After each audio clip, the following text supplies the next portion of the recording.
sahabat sehat RSA. Kembali lagi di TikTok RSA UGM bersama saya Lilis. Oke, sahabat sehat RSA, jadi pada kesempatan kali ini kita akan berbincang cantik dengan narasumber yang cantik. Oh, mungkin lebih tepatnya disebut tamu aja kali ya, supaya lebih akrab gitu. Tapi memang kita sudah akrab ya, dokter? Sudah akrab. Iya, ini dia tamu kita di kesempatan ini, Dr. Esti Utami Risanto, spesialis obgyn, obstetrik dan ginekologi ya, dokter ya. Dokter Esti ini yang saya heran, dokter. Kenapa ya selalu cantik di kesempatan apapun gitu, dok? Ini nggak ada di skrip tadi kayaknya. Saya marah, dokter. Saya marah. Kenapa dokter Esti selalu cantik? Wah, ini sudah pakai masker harusnya kan bisa nyamar ini. Kita akan mengulas sedikit, dokter, tentang layanan di RSA, khususnya persalinan ya, dokter. Iya, oke. Iya, saat ini RSA sendiri kan sudah siap 24 jam untuk layanan persalinan ya, dokter ya. Iya. Oke. Kemudian dokter, untuk mengawali bincang-bincang di kesempatan kali ini, jadi ini ada cukup banyak pertanyaan, dokter, dari sahabat sehat RSA sendiri mengenai rumah sakit Ponek, dokter. Yang kebetulan belum lama ini saya juga baru tahu tentang rumah sakit Ponek ya, dokter ya. Mungkin boleh dijelaskan dulu, dokter, rumah sakit Ponek itu seperti apa, begitu. Kemudian mungkin sejak kapan RSA menjadi rumah sakit Ponek, seperti itu, dokter. Monggo.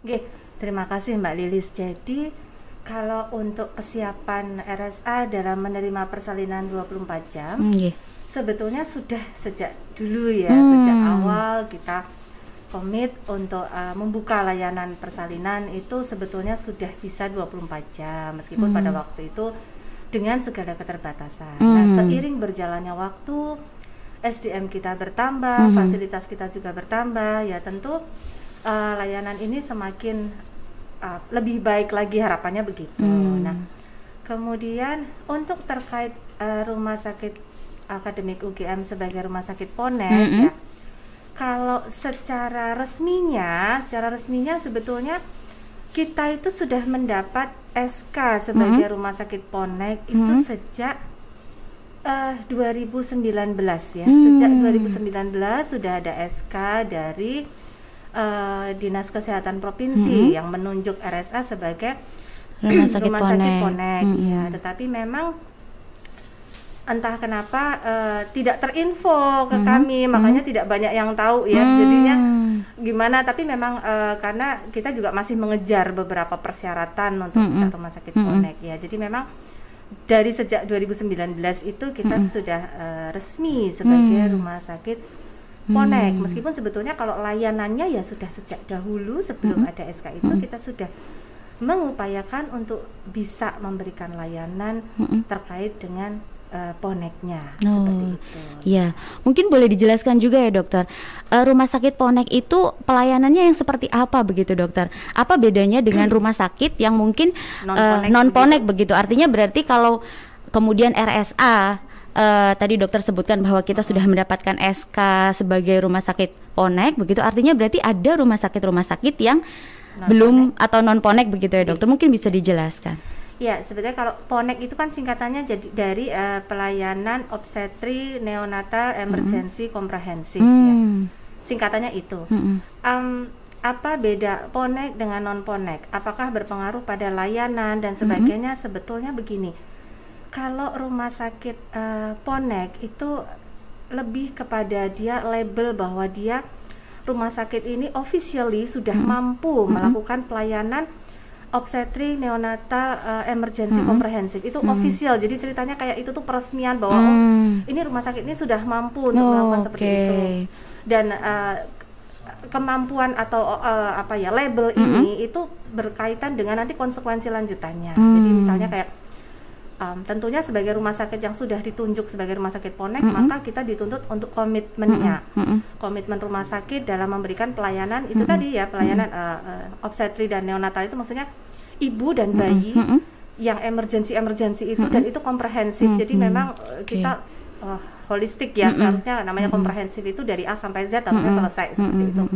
Kemudian juga terkait lagi dengan konsekuensi bahwa kita akan dipantau oleh Dinas Kesehatan dipantau oleh berarti ada sistem monitoring yang jelas juga begitu ya dok ya? Yang jelas dan kemudian juga komitmennya rumah sakit itu seharusnya lebih bisa dipegang. Kalau sudah jadi rumah sakit Ponek, harusnya komitmennya untuk layanan terkait obstetrik neonatal emergency ini seharusnya bisa lebih baik lagi. Kemudian memang apa bedanya dengan rumah sakit yang non Ponek ya? Kalau yang non Ponek mungkin dia ofisialnya belum tersematkan sebagai rumah sakit Ponek, meskipun kalau dari segi layanan saya rasa mungkin hampir sama ya, non Ponek maupun Ponek.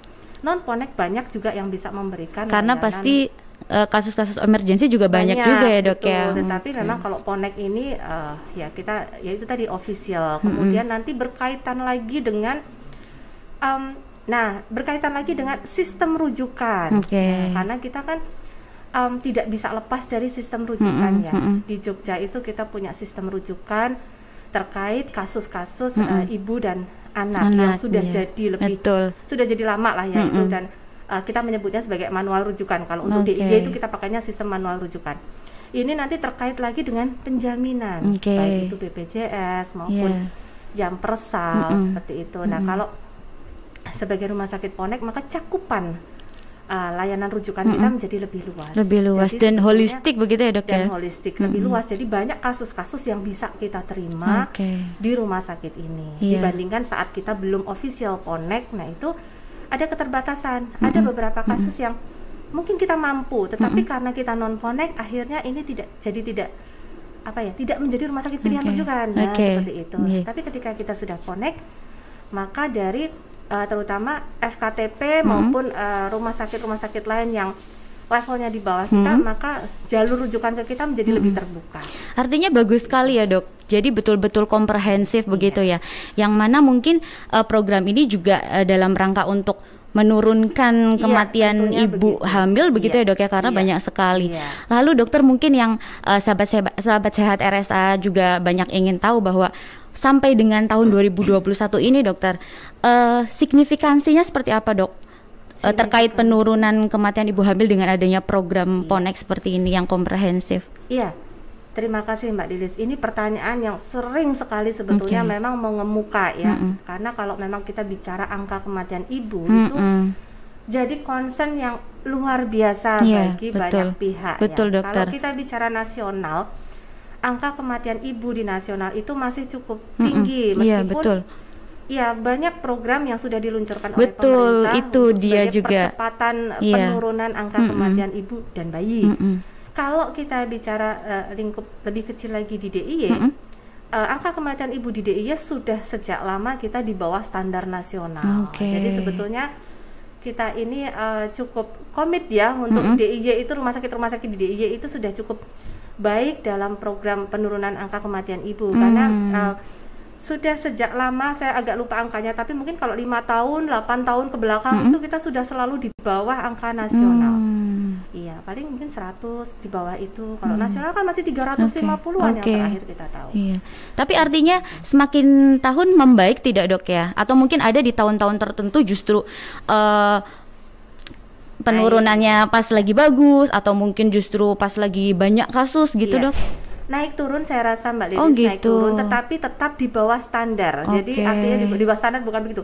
Di bawah standar itu artinya ngeset angka kematian itu yang berapa sih nasional yang kita inginkan targetnya. Nah kita tuh di bawah itu. Jadi sebetulnya upaya rumah sakit di DIY untuk percepatan penurunan angka kematian ibu ini sudah bagus sebetulnya begitu, karena angka kematian ibu di Jogja sudah lebih rendah daripada standar yang ditetapkan oleh pemerintah.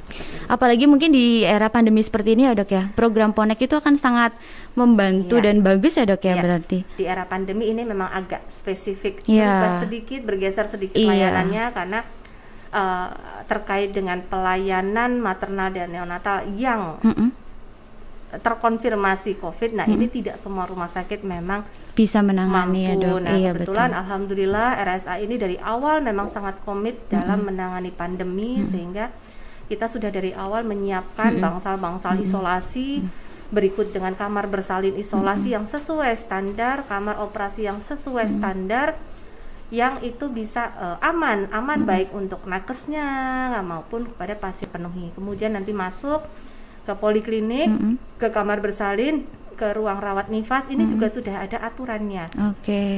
Kamar bersalin luasannya berapa, harus diisi berapa bed, kemudian ke bayinya jaraknya berapa jauh, kemudian termasuk pendukungnya kayak wastafel, paper towel itu sampai seperti itu diceknya. Jadi pada saat kami mengajukan penetapan sebagai rumah sakit Ponek itu memang ditinjau itu sampai sekecil-kecilnya, alatnya punya apa saja, standarnya di sini apa saja, itu sampai ke SPO-nya juga dilihat. Jadi harus betul-betul lengkap begitu ya dokter? Memang harus dipersiapkan, tidak bisa ngawur kayak gitu, tapi memang ada standarnya dan kita ikuti saja yang ada di buku itu.